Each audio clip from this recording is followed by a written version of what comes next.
Good morning అండి. ఈరోజు మనం మాట్లాడుకునేది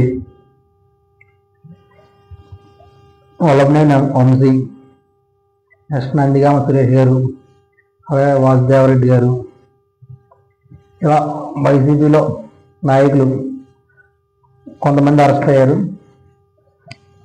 ఇప్పుడు నెక్స్ట్ ఎవరని అనుకునే లోపలే మనం పోసాని అరెస్ట్ అయ్యారు.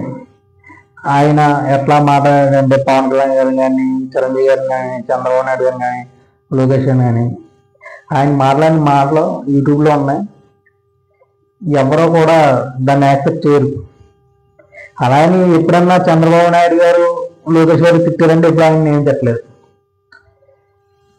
ఇవాళ 2024లో జగన్మోహన్ రెడ్డి గారు ఎందుకు ఓడిపోయారు అనడానికి కారణం ఇదొకటి. చదువుకున్న వాళ్ళు వేయకపోవడానికి గల కారణం ఇది. ఎందుకంటే రాజకీయం హుందాగా చేయలేదు. కొడాల నాని గారు ఆయన అసెంబ్లీలోనే చంద్రబాబు నాయుడు గారిని ఎదురుపెట్టి తిట్టేవారు. అలాగే ఆయన ఫ్యామిలీని కానీ ఇంకోటి కానీ అలా అన్నారు. అది చంద్రబాబు నాయుడు గారు అనుకూలంగా మార్చుకోవడానికి ఆయన మార్చుకున్నారు. 100% ఆయన అనుకూలంగా మార్చుకున్నారు. ఇప్పుడు నెక్స్ట్ టార్గెట్ రామ్ గోపాల్ వర్మ గారిని కూడా నోటీస్ ఇచ్చారు. నెక్స్ట్ శ్రీరెడ్డి గారు, తర్వాత నాని గారు, ఆ తర్వాత పేరు నాని గారు,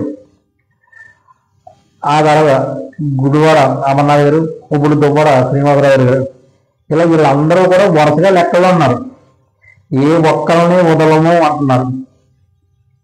రెడ్ బుక్లో రాశారు 100%. ఆ టైంలో 2019 నుంచి 2024 వరకు పరిమితి నుంచి బూతులు తిట్టడంలో బాగా సక్సెస్ అయ్యారు వైసీపీ నాయకులు అందరూ కూడా 100%. ఇవాళ దాని ఎఫెక్ట్ ఇవాళ పోసాని గారు స్క్రిప్ట్ ఇస్తేనే నేను తిట్టానని చెప్తున్నారు. అలాగే అంతకుముందున్న కేసుల్లో కూడా నీలాంబర్ జత్వాని అరెస్ట్ అయినప్పుడు కూడా సజ్జల రామకృష్ణారెడ్డి గారు ఉన్నారు. ఇప్పుడు ఈ నాని, కొడాల నాని, పేరు నాని, శ్రీరెడ్డి గారు, అమర్నాథ్ గారు, రోజా గారు కానీ, అంబటి రాంబాబు గారు కానీ వీళ్ళందరూ కూడా భయపడుతూనే ఉన్నారు. నెక్స్ట్ వీళ్ళందరికీ హెడ్ ఉంటారు కదా, ఆయన ఏమో సజ్జల రామకృష్ణారెడ్డి గారు అంట.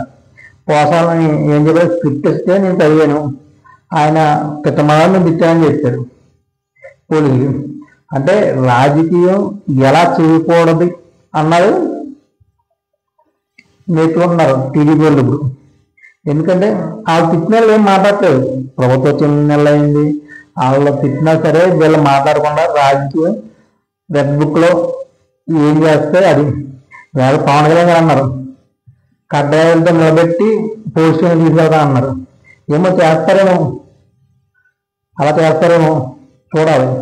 ఏదైనా రాజకీయం అధికారంలో ఉన్నదని అధికారంలో యశోచని మాట్లాడితే మాత్రం టీడీపీ కానీ వైసీపీ కానీ జనసేన అయినది ఇట్లాంటివే జరుగుతాయి. 100% ఒళ్ళు దగ్గర పెట్టి రాజకీయాలు చేయాలి.